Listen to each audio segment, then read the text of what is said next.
Հայաստան խմբակցության պատգամավոր Աննա Գրիգորյանի հետ են քննարկելու Ռոբերտ Քոչարյանի ասուլիսի հիմնական մեսիջները։ Բարի երեկո, Տիկին Գրիգորյան, շնորհակալ եմ, որ այստեղ եք։ Քաղաքագիտական դաշտում մեծ արձագանք գտավ թրիփը երկարացնելու երկրորդ նախագահի առաջարկը։ Շատերը այն անվանեցին տարածաշրջան իրական խաղաղություն բերելու ռեալ հնարավորություն։ Իհարկե Ռոբերտ Քոչարյանն ինքն էլ նկատեց, որ Ալիևը հազիվ թե ընդունի այդ առաջարկը, բայց դա նրա դուր կբացի, որպեսզի հայկական կողմը կարողանա բանակցել Սյունիքի հատվածով անցնող ճանապարհը ինքը կառուցելու համար։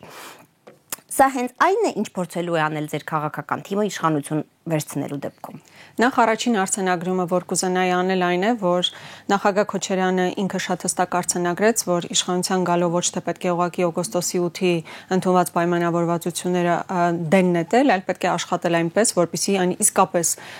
ծառայի Հայաստանի Հանրապետության եւ հայ ժողովրդի շահերին, եւ բազմաթիվ այն պնդումները իշխանական թևերից ավելի շուտ մանիպուլատիվ հայտարարություններն առայն, որ բա գիտեք, հենց իշխանությունը փոխվի եւ այլ ուժեր կան իշխանության, միանգամից պատերազմ կլինի, որովհետև կչեղարկեն օգոստոսի 8-ի պայմանավորվածությունները, հենց այն գլխից նախագահ Քոչարյանը շատ հստակ արձանագրում է, որ իսկապես Միացյալ Նահանգներն այն երկիրը չէ, ում հետ կարելի է գնալ մի օր մեկ բան պայմանավորվել, մի քանի օր հետո գնալ ասել, մենք փոշմանել ենք, այլևս այդ պայմանավորվածությունները չենք ուզում։ Բայց հաշվի առնելով, որ Սյունիքը եւ Մեղրին Իրանի հետ մեր սահմանը աշխարհաքաղաքական կարևորագույն գործոններից մեկն է, որ ունի Հայաստանի Հանրապետությունը, չի կարելի, որպեսզի այդ ճանապարհն ուղղակի տրվի առանց որևէ հստակ մեզ համար օգուտների, ինչպես նաև խաղաղության համապնդման երաշխիքների։ Այս առումով կարծում եմ անչափ կարևոր է նախագահ Քոչարյանի այն առաջարկը, որ իսկապես պետք է այնպիսի կոմունիկացիաներ ձևավորվեն, որոնք ի նպաստ լինեն Հայաստանի Հանրապետությանը, եւ խոսք էր գնում արդեն երասխով կոմունիկացիաների կառուցման մասին, մինչև այս պահը, որը որևէ կերպ քննարկման առարկա չի դարձել այս իշխանությունների կողմից։ Իհարկե Ադրբեջանը չեմ կարծում, որ շատ ողջավորված կլինի այդ առաջարկով, որովհետեւ մեծ հաշվով իրեն անհրաժեշտ էր միայն Մեղրի ճանապարհը, որը կարող է դառնալ իր համար թուրանական ճանապարհի կարևորագույն հատված եւ սեփական ազդեցությունը արդեն ամբողջ Հայաստանի Հանրապետության վրա ունենալու, բայց եւ բնականաբար այդ երասխով ճանապարհը եւ կոմունիկացիաների ավելի լայն քննարկման օրակարգը իր համար շատ ողջավորիչ չի լինելու, բայց մենք այսօր բնականաբար մեր զրուցակիցը նաեւ Միացյալ Նահանգներն է լինելու, ում հետաքրքրվածությունը այո տնտեսական գործոնի ընդլայնումը։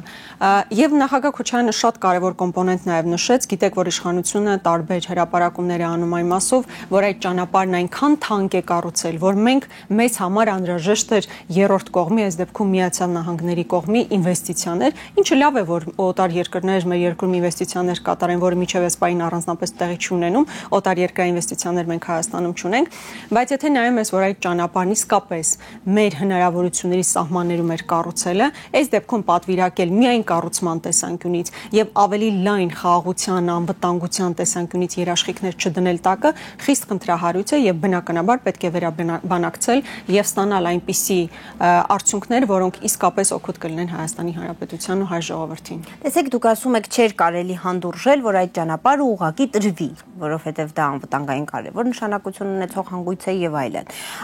Բայց Փաշինյանը իր ասուլիսի ընթացքում դեռ մինչեւ Ռոբերտ Քոչարյանի ասուլիսը հայտարարել է, ես մեջ բերեմ ձեր թույլտվությամբ,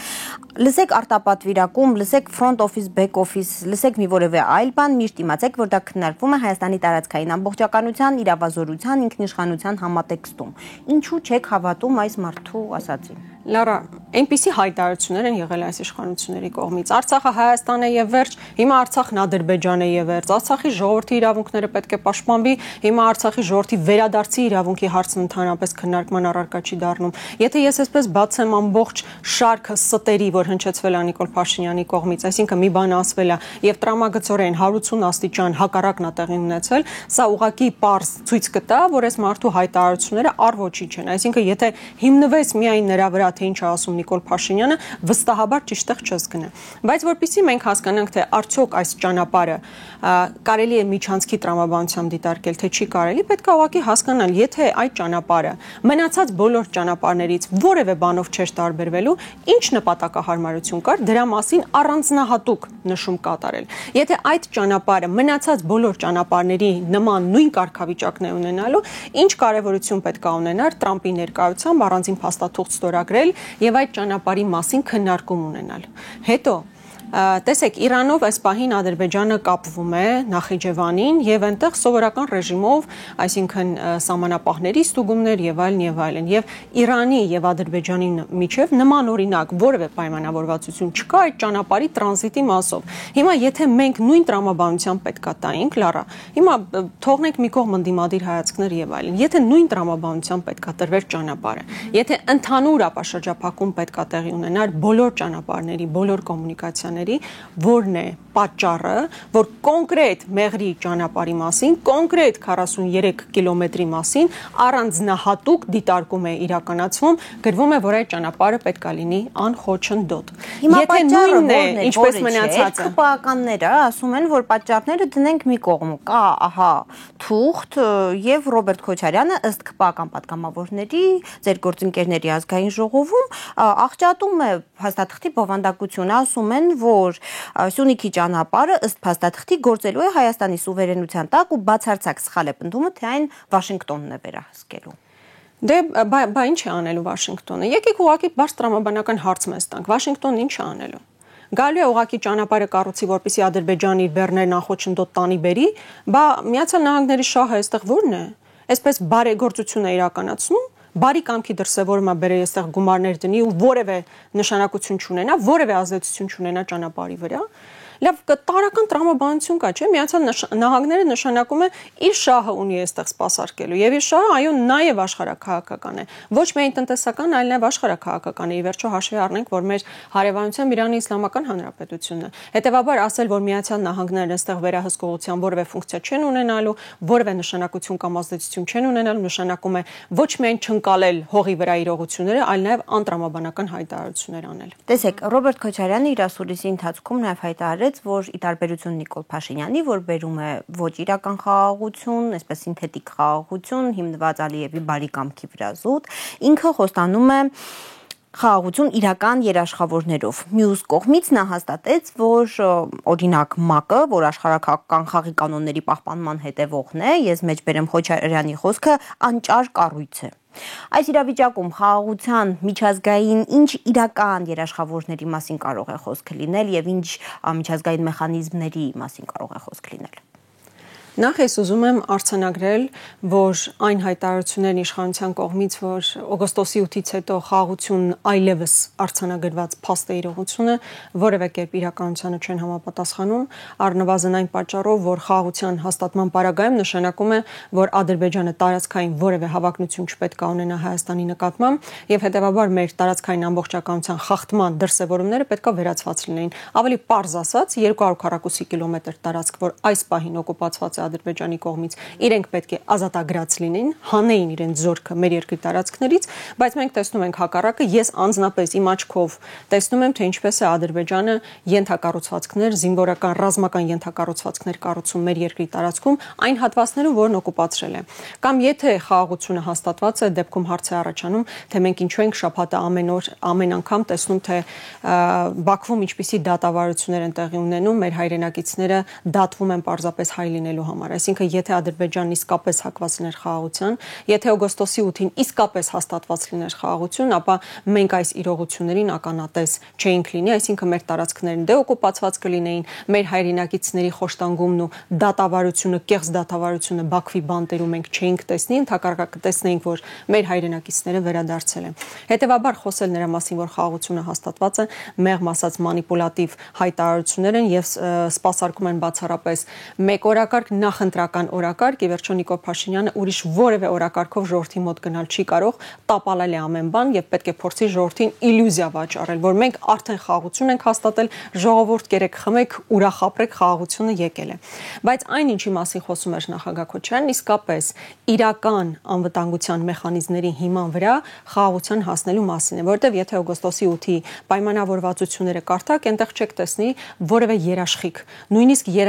երաշխավոր կողմ գոյություն չունի։ Միացյալ Նահանգները այնտեղ ընդամենը վկայի witness-ի կարգավիճակով էր, ընդամենը ստորագրում էր, որ մենք վկայենք, որ այս երկու երկրները իրար միջև պայմանավորվածություն են ձեռք բերում։ Ընդ որում ոչ թե խաղաղության պայմանագիր է կնքվում, այլ խաղաղության պայմանագրի նախաստորագրում է ընդամենը, որը իրավական ուժ չունեցող փաստաթուղթ է, բայց նույնիսկ եթե իրավական ուժ ունենար, այնտեղ անվտանգության մեխանիզմներ չկար, երաշխավորող կողմ չկա,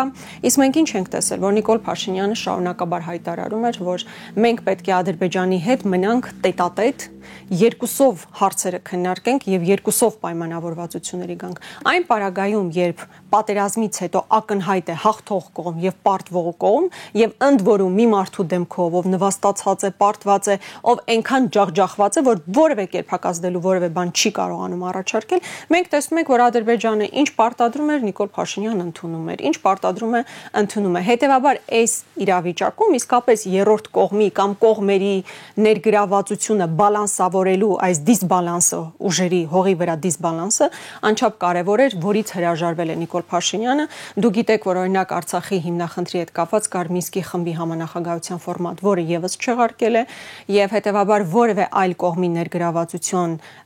բացառումը Նիկոլ Փաշինյանի կողմից բերում է այն իրողությանը, որ մենք տեսնում ենք, այսինքն հաղթող կողմը պարտադրում է խաղաղություն, այս դեպքում պարտադրում է, որ մենք կապիտուլացվենք ամբողջ ժողովրդով։ Սա է այն իրողությունը, որ կա։ Իսկ ինչ վերաբերում է նրան, թե մենք ինչպիսի անվտանգային երաշխիքներ կառաջարկենք, դուք գիտեք, որ իսկապես բավականին մեծ փոփոխություններ են տեղի ունենում գեոպոլիտիկ քարտեզի վրա, այո, ՄԱԿ-ի ազդեցությունը բավականին թուլացել է, բայց կան երկրներ եւ կան կազմակերպություններ, որոնց հետ էֆեկտիվ համագործակցության եւ բալանսավորված քաղաքականության առումով շահերի մեկ տեղում կարող ենք իրականացնել եւ ոչ թե շահերի հակադրության վրա աշխատել։ Այսինքն Նիկոլ Փաշինյանը հիմա ինչ է անում, խիստ հակառուսական, երբեմն հակաիրանական քաղաքականություն, մտածելով, որ սա դեպի արևմուտք տանող քաղաքականություն է, բայց այնտեղից էլ անվտանգային երաշխիք դու այդպես էլ չես ստանում։ Բայց ես կարծում եմ, որ չնայած Մինսկի խմբի համանախագահության ֆորմատը այս բան չկա եւ ՄԱԿ-ն էլ թույլատրած վիճակում է, այնուամենայնիվ հնարավոր է բանակցել եւ գտնել ֆորմատ, այնպիսի ֆորմատ, որտեղ երկրները, որոնք հետաքրքրված են մեր տարածաշրջանում, կարող են ապահովել հողի վրա իրական խաղաղություն։ Տեսեք, ասացիք, որ Նիկոլ Փաշինյանը վարում է հակառուսական քաղաքականություն երբեմն նկատելիորեն, Ռոբերտ Քոչարյանը նրան իշխանությունը հաճախ մեղադրում է պրոռուսական քաղաքականություն վարելու համար։ Ինքը ասուլիսի ընթացքում հայտարարեց, որ իր կառավարման տարիներին արդյունավետ կարողացել է աշխատել նաև ամերիկյան կողմի հետ, նույնիսկ օրինակներ բերեց արդյունավետ աշխատանքի, բայց աշխարհաքաղաքական այս իրավիճակում, որի մասին դուք էլ շատ հստակ քիչ առաջ նշեցիք, տեսնում եք արդյունավետ համագործակցության իրական շանսեր հակադրվող ուժերի հետ, այսինքն դուք ասում եք, եկեք ոչ թե հակադրենք, այլ փորձենք գտնել հատման կետեր, բայց ինչպես գտնել հատման կետեր, հնարավոր է արդյոք գտնել հատման կետեր ուժերի միջև, կենտրոնների աշխարհաքաղաքական եւ ուժային, որոնք արդեն իսկ հակադրված են իրար։ Այս իրավիճակում այդ բալանսը պահել հնարավոր լինելու է։ Ես կարծում եմ հնարավոր է այդ բալանսը պահել, ի վերջո մեր տարածաշրջանում մենք միակ երկիրը չենք, տեսեք մեր հարևանության բոլոր երկրներն էլ փորձում են իրենց երկրի շահերը առաջ տանելով համագործակցել ինչպես Ռուսաստանի, այնպես էլ Չինաստանի եւ Միացյալ Նահանգների հետ, մեր անմիջական հարևանության բոլոր երկրները վերցրեք։ Նույնիսկ Ռուսաստանը, Չինաստանը, Միացյալ Նահանգները ունենալով խիստ հակադրություններ իրար հետ, բազմաթիվ հարցերում քննարկման թեմաներ ունեն եւ նստում են բանակցությունների սեղանի շուրջ։ Այսինքն ասել, որ այդ գերտերությունների բախման ժամանակ մենք անհնար է որ կարողանանք համագործակցել բոլոր կողմերի հետ, հնարավոր է։ Այլ բան է, թե դու այդ համագործակցությունից ինչ ես ուզում ստանալ։ Եթե քո իսկապես խնդիրը քո շահերը սպասարկելն է, այո, դու կարող ես գտնել հնարավորություն։ Իսկ այս իշխանությունների գերխնդիրը այս բային սեփական աթոռը պահելն է եւ դրա համատեքստում բոլոր զիջումներն անում է ընդհանրապես ժամանակ շահելու Ադրբեջանի կողմից, որևէ բախում, չգիտեմ, այլ այսպիսի էքստրեմալ պայմաններ չստեղծել, որպեսզի կարողանա ժողովրդին վաճառել իլյուզիան, խաղաղության եւ գնա վերարտադրման գործընթացով։ Բայց ես տեսնում եմ, որ հնարավոր է բնականաբար եւ Իրանի հետ համագործակցությունը, եւ Ռուսաստանի, BRICS անդամ երկրների հետ, Չինաստանի, Հնդկաստանի տնտեսական այնքան հզոր պոտենցիալ կա, որ մենք կարող ենք օգտագործել։ Բայց յուրաքանչյուր պետության, կազմակերպության հետ համագործակցելիս մենք շատ լավ պետք է հասկանանք, թե այդտեղ ինչ հնարավորություններ կան։ Իսկապես պետք է շատ միամիտ լինել կարծելու, որ արևմուտքից մենք կոնկրետ անվտանգային պաշտպանության մեխանիզմներ կարող ենք ստանալ։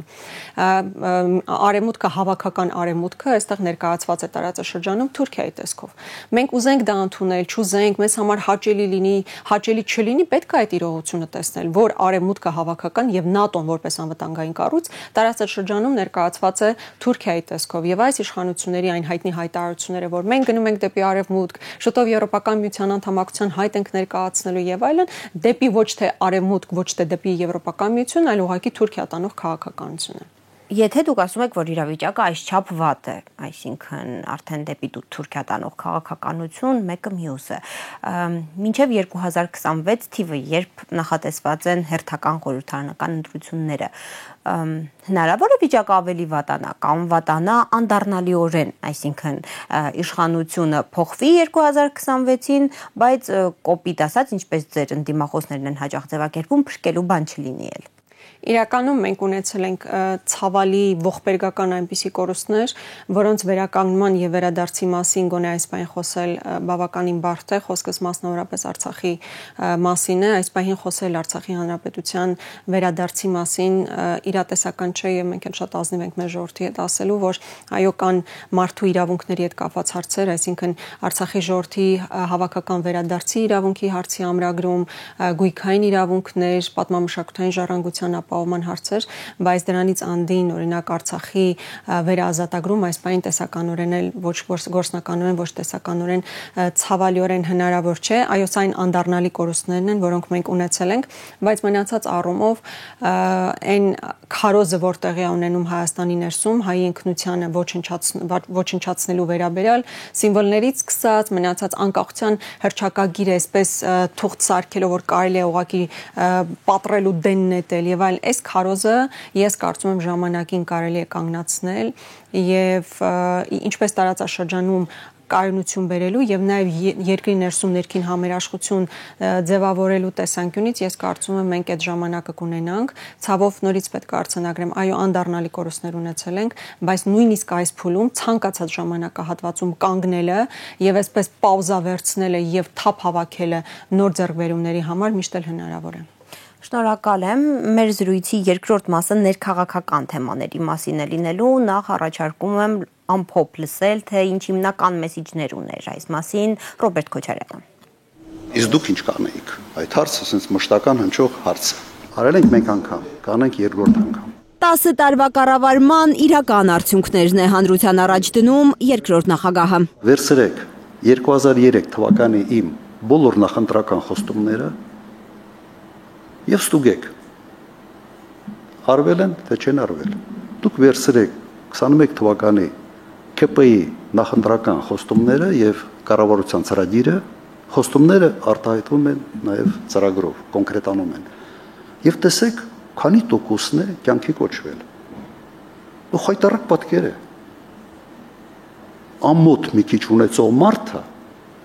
այս կատարողականով պետք է ուղղակի ամաչիկ փոզ դուրս գար։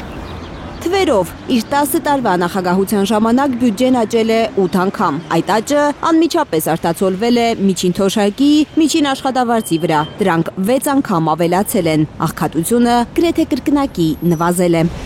Նիկոլ Փաշինյանը շարունակ խոսում է տնտեսական երկնիշ աճի մասին, բայց աղքատությունը չի պակասում։ Աղքատությունը ամոթ է, գիտեք 24% այս կարգի թվերի մեջ աղքատությունը 24% չպետք է լիներ։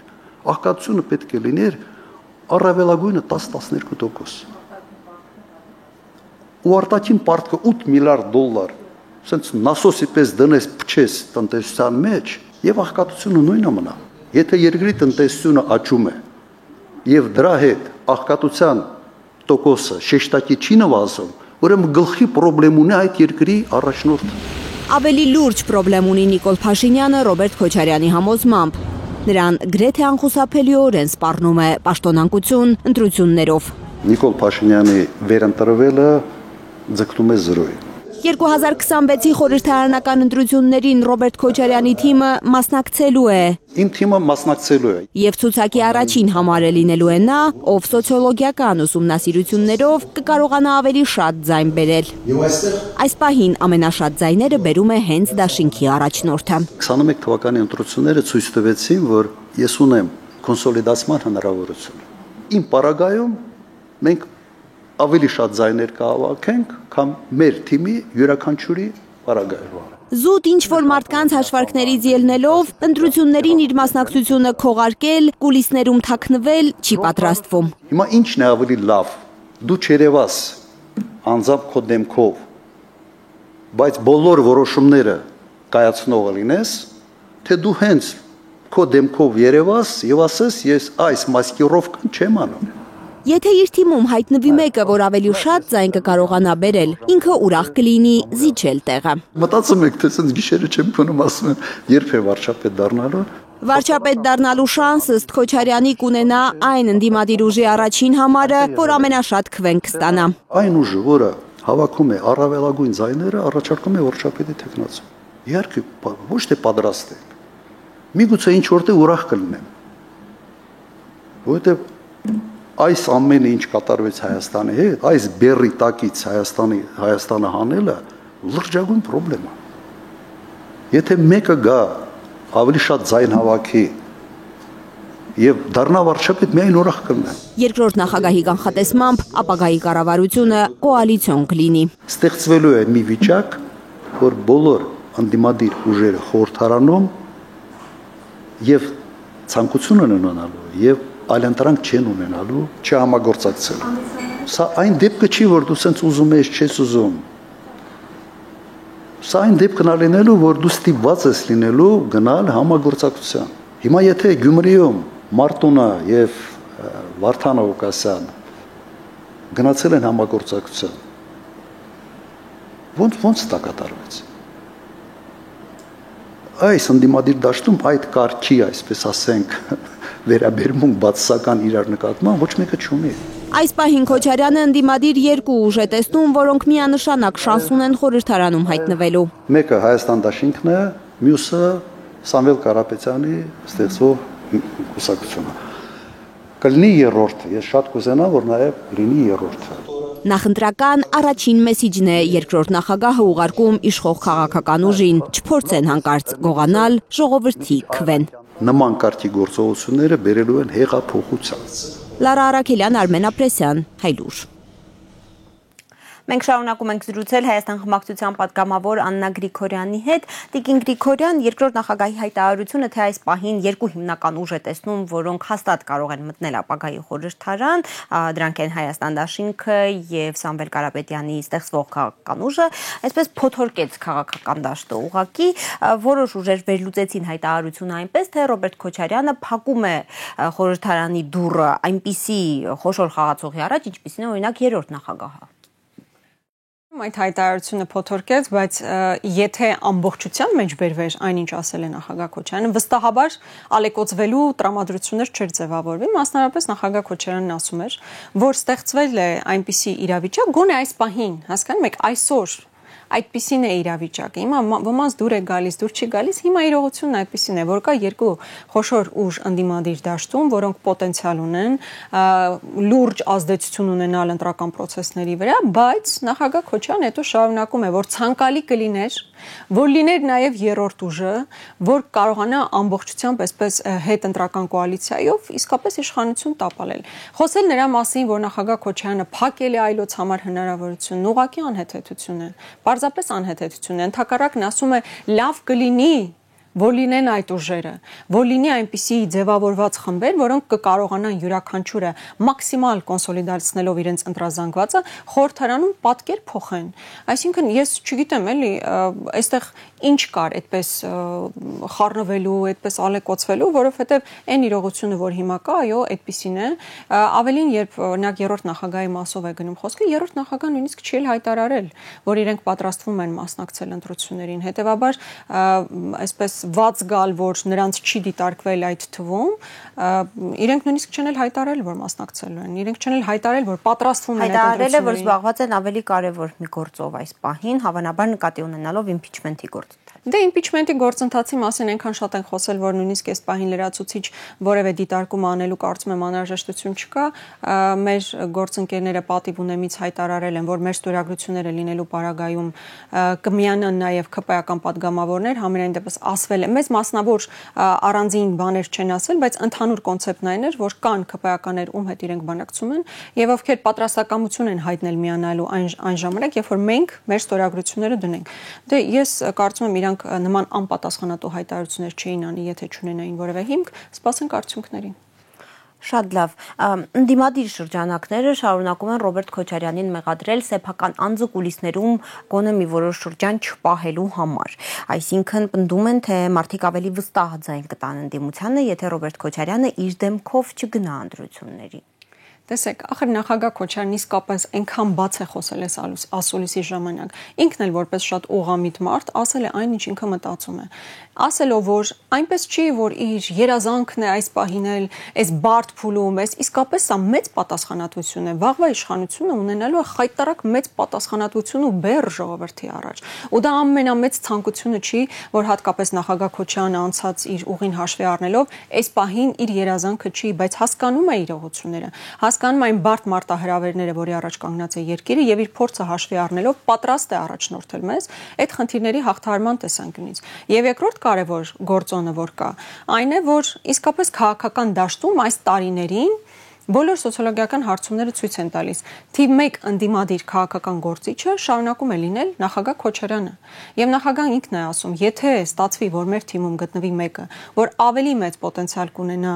ընտրազանգված կոնսոլիդացնելու, այդ ճանապարհով կգնանք։ Քանի դեռ այնպիսին է իրողությունը, որ նախագահ Քոչարյանն այն մարդը, ում շուրջ ամենամեծ կոնսոլիդացիան է իրականացվում, գոնե մեր ընտրազանգվածի տեսանկյունից, նրան դեմքով պետք է գնալ։ Եվ հետո այստեղ նաև այն դիտարկումն էլ կա, որ կան ուժեր, որոնք ունեն առաջնորդներ, բայց առաջնորդները չեն երևում, թիմը կա, այստեղ ասում է, եթե ես պետքա չլինեմ, իմ թիմը լինի, ինքը նախընտրում է, որպեսզի այդպես հավաքական իր դեմքով իր առաջնորդությամբ գնալ։ Բայց կրկնում եմ, նախագահ Քոչարյանը շատ լինելով շատ պրագմատիկ մարդ, նաև այդ շեշտադրումն է անում, որ պետք է հասկանալ իրողությունը, այս պահի դրությամբ չկա որևէ այլ անհատ, ում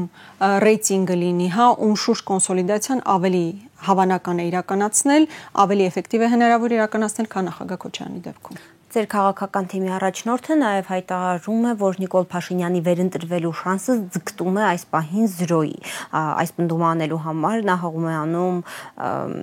սոցիոլոգիական հարցումների, դուք իբրև պատգամավոր անմիջական շփումներ եք ունենում մարդկանց հետ։ Խնդրեմ պատմել այդ շփումների ընթացքում ինչ տպավորություն եք ստանում։ Ունեք այս տպավորությունը, նույնն է, համընկնում է այդ հարցումների հետ, թե ուրիշ ինչ-որ տպավորություն։ Այո, ես ինքս տեսնում եմ, որ Նիկոլ Փաշինյանը ժողովրդական սատարում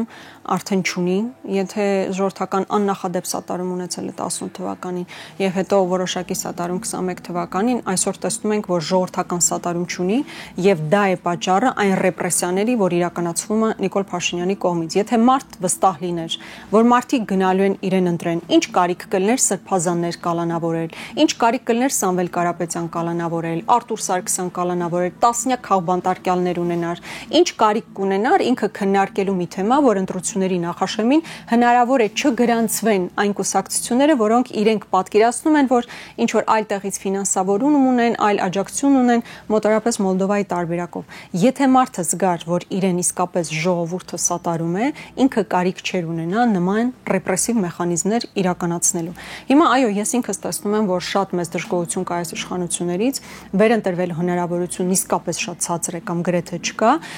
Միևնույն ժամանակ պետք է աշխատել են մարդկանց հետ, ովքեր ոչ թե անտարբեր են, այլ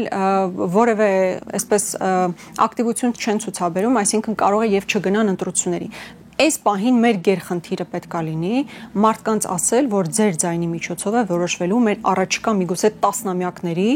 տասնամյակների քաղաքականությունը, պետական քաղաքականությունը։ Մենք խնդիր ունենք, որպեսզի մարդիկ գնան ընտրատեղամաս։ Մեր ամենամեծ մարտահրավերը դա է լինելու։ Ինչպես օրինակ Երևանի ընտրություններում մինչև 30% մասնակցություն է եղել, մեր խնդիրը պետքա լինի հնարավորինս բարձր մասնակցելիությունը։ Որքան շատ մարդ մասնակցի ընտրություններին, այնքան ավելի քիչ է լինելու այս իշխանությունների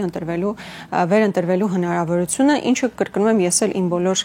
շփումների ժամանակ տեսնում եմ, որ եթե ընդդիմադիր ուժերը աշխատեն, ընդդիմադիր ուժերը կարողանան մաքսիմալ ընտրազանգված կոնսոլիդացնեն, մարդկանց համոզեն, որ ճիշտ է ընտրատեղամաս գնալը, աշխատեն այդ ուղղությամբ, ես տեսնում եմ, որ իսկապես հնարավոր է լինելու հետընտրական կոալիցիաների միջոցով տապալել այս իշխանություններին։ Ձեր մասնավոր զրույցների ընթացքում քաղաքացիների հետ երբևէ փորձառություն ունեցել եք, թեկուզ օրինակ կարող եք անգամ պատմել, այն մարդկանց իրոք կարողանալ համոզելու, որ այդչափ կարևոր է ընտրատեղամաս գնալը։ Խոսքս հիասթափված մեկին համոզելու մասին է։ Նախ երկու հիմնական վախ է աշխատում ընդհանրապես Հայաստանում, ցավոք սրտի ընտրական process-ները նաև վախի գործոնն է այստեղ չափազանց մեծ, եթե սովորաբար ընտրական process-ներում պետքա շարժիչ ուժը լինի տեսլականը, թե դու հանուն ինչի ես գնում ընտրատեղամաս, հանուն որ ուժի ես քվեարկում, որ քեզ համար ապագայի միջ լինի, ապա այսօր նաև վախի գործոնն է դառել դոմինանտ գործոն, ցավով եմ արձանագրում։ Վախի գործոն արտաքին թշնամուց, այսինքն Նիկոլ Փաշինյանի հայտնի հայտարարությունները, որ եթե ես գնամ, հա, կլինի պատերազմ, մարդիկ ասում են լավ, սրան չենք սիրում, բայց հանկարծ ուրիշին էլ չընտրենք, հանկարծ չփոխվի, նորից պատերազմ չլինի, անկայունություն չլինի եւ այլն, այդ արտաքին վախի գործոնն է։ Եվ երկրորդը բնականաբար էս ներքին մահակի այն մուրճը, որ ինքը օգտագործում է, չնայած այդպես ֆիգուրատիվ չի, էլ ինքը իսկապես բառից բուն իմաստով մուրճ է դառնում հայ ժողովրդի գլխին։ Փոխանակ այդ մուրճը մուրճ լիներ արտաքին թշնամու գլխին, այնտեղ գնում խեղճացած նստում, գալիս մուրճը վերցնում ընկնում է ժողովրդի հետևից։ Դուք այսօր տեսեք ինձ ամենաշատը այս օրերին գրում են հարկային տերորի մասին։ Հարկային տերոր իրականացվում է։ Մարդկանց կանչում են, հարազատներին կանչում են, հա, որ որևէ կերպ չտեսնենք այս կամ այն քաղաքական ընդդիմադիր քաղաքական գործչի հետ խոսելիս, հանդիպումներին մասնակցելիս եւ այլն։ Ես տեսնում եմ, որ այդ վախի գործոնը էականորեն կա։ Մեկ այլ գործոն կա, որ մենք պետքա դա եւս հաղթահարենք, այն է, որ շատ-շատերը ասում են դե լավ, ի՞նչ է փոխվելու։ Այնտեղ բոլորը վերևներում որոշելու են Պուտինը, Տրամպը, Սի Ցզինպինը, հա, այնտեղ կգնան կխոսան, Տրամպ վերջում ինչ որ մի բան կորոշեն, մեզ կհրամցնեն, մենք ինչ կարևորենք, որ այստեղ ես ուզում եմ ասել իհարկե Հայաստանի Հանրապետության քաղաքացու, յուրաքանչյուր քաղաքացու ձայնից եւ դիրքորոշումից է կախված, թե մեզ հետ վաղը ինչա լինելու։ Մենք մնալու ենք հայ ժողովուրդ մեր ինքնությամբ, թե մեզ այսպես ոտատակ են տալու մեր այն հարևանները, այն հակառակորդները, որ ովքեր չեն ուզում, ովքեր կարող է ուզենան Հայաստան Հանրապետության այսպես նոմինալ պահպանությունը, բայց բովանդակության մեջ ինքը այլևս չի լինելու այն Հայաստանի Հանրապետությունը, որ կա։ Նիկոլ Փաշինյանը իմիջիալոց դրա մասին էլ հայտարարում է, որ ինքը ուզում է այսպես ասած 4-րդ հանրապետությունը ստեղծել, հա, 4-րդ հանրապետություն, որ չի ունենալու բովանդակություն։ 4-րդ հանրապետությունն է ինքը ստեղծում, ինչպես ինքն է ասում, իբր երրորդը ստեղծվել էր կոնֆլիկտի հիմքի վրա, ինքը հիմա ստեղծում է խաղաղության հիման վրա։ Մինչդեռ երրորդը հաղթանակի հիման վրա ձևավորված հանրապետությունը։ Մեր հանրապետությունը, մեր ժողովրդի ամենամեծ հաղթանակներից Արցախյան հերոսամարտի հիմքի վրա, հաղթանակի հիմքի վրա ձևավորված պետությունը, իսկ այն չորրորդը, որ ինքն է պատկերացնում, պարտության, ստորացման, արժանապատվության նսեմացման, բայց իր խոսքով նաև ժողովրդավարության հիմքի վրա։ Դե ժողովրդավարության Քոչարյանը նրան ուղիղ ավտորիտարիզմի մեղադրանքներ կայացրեց, այս կոնտեքստում ձեզ Հայաստանի ժողովրդավարացմանը աջակցող ուժերը ինչու են լուռ։ Հայաստանում ժողովրդավարացման աջակցման ուժեր չկան կամ գրեթե չկան, որպեսզի որևէ մեկին չնեղացնեմ, շատ փոքր այդպիսի ուժեր կան, այն ուժերը, ովքեր տեսնում են Նիկոլ Փաշինյանի ճանապարհով գնում, շատ հստակ հայտարարում են, որ սա ավտորիտարիզմի ճանապարհն է, այստեղ ժողովրդավարություն չկա։ Մենք աննախադեպ այնպիսի պայմաններում ենք ապրում, երբ արքեպիսկոպոսներ ունենք կալանավորված։ Ու դուք ասում եք մենք ժողովրդավարության մեջ ենք ապրում, մարդիկ մի հայտարարության համար Սամվել Կարապետյանը հարցազրույցի ընդհանրապես եկեղեցու պաշտպանելու համար այսօր գտնում է բանտում։ Այս ինչ տիպի ժողովրդավարությունը, աննախադեպ ժողովրդավարությունը, հա, սա երևի։ Բնականաբար մենք գնում ենք ավտորիտարիզմի ճանապարհով, սա մեզանից յուրաքանչյուրը հասկանում է, մեր քաղաքական թիմը հասկանում է, եւ կարեւոր շեշտադրում, որ նախագահ Քոչարյանը իր ասուլիսի ժամանակ ասում է, այն է, որ մենք ընտրական գործընթացներին գնալուն զուգահեռ պետք է այնպիսի ճնշում գեներացնենք, որ Նիկոլ Փաշինյանի ռեժիմը հասկանա։ Եթե գնում է տոտալ կեղծիքների, ռեպրեսիաների ճանապարհով, աննախադեպ հակազդեցություն է լինելու հեղափոխական տրամաբանության մեջ։ Եթե այո, մենք պատրաստվելու ենք ընտրության, եթե հասնում ենք դրան, ընտրական ճանապարհով իշխանափոխություն իրականացնելու։ Եթե այդ իշխանափոխությունը ընտրական ճանապարհով Նիկոլ Փաշինյանն ուղակի անտեսում է, ոտատակ է տալիս իր ընտրակեղծիքներով, ռեպրեսիաներով, կուսակցություններ չգրանցելով, ինքը պետք է շատ լավ հասկանա, որ լինելու է աննախադեպ ճնշում բոլոր քաղաքական ուժերի կողմից հեղափոխության տրամաբանությամբ։ Հետընտրական process-ների մասին էր, թե նախընտրական։ Դրանք կարող են զուգակցված լինել, դրանք կարող են տարբեր հետաքրքիր մեխանիզմներ կան, ես կարծում եմ ժամանակն է, որպեսզի քաղաքական ուժերը իսկապես ընդդիմադիր դիրքավորված քաղաքական ուժերը շատ լուրջ խոսակցություն ունենան այդ առումով, որովհետև մենք տեսել ենք մոլդովական սցենարը, ես հետևում եմ ԿՊԱ-ականների որոշ ելույթների միջազգային տարբեր ֆորմատներում, ովքեր ասում են, որ պետք է Հայաստանը պաշտպանել, Հայաստանում ժողովրդավարությունը պաշտպանել օտարերկրյա ազդեցություններից։ Մենք հասկանում ենք սա որտեղ է տանում իսկապես, որ այո, նախընտրական շրջափուլում շատ բաներ են լինելու, ձերբակալություններ են լինելու, կալանավորումներ են լինելու, կուսակցությունների կամ տարբեր դաշինքների չգրանցումներ են լինելու։ Ես կրկնում եմ հիմիկվանից եւ նախագահ Քոչարյանի ասուլիսի այդ հատուկ շեշտադրումն եմ ուզում առանձնացնել, մենք պետք է բոլորս պատրաստ լինենք հեղափոխական հակազդեցության, որպեսզի Նիկոլ Փաշինյանի մտքով չանցնի այդ ուղղությամբ գնա։ Շնորհակալ եմ շատ։ Ես եմ շնորհակալ։ Հարգելի հեռուստադիտողներ, ես հիշեցնեմ, որ զրուցում էի Հայաստան խմբակցության պատգամավոր Աննա Գրիգորյանի հետ։ Հայաստանում ու աշխարհում տեղի ունեցող իրադարձությունների մասին առաջինն իմանալու համար բաժանորդագրվեք մեր ալիքին, սեղմեք զանգակը, որ բաց չթողնեք ամենահրատապը, կարևորն ու հետաքրքիրը։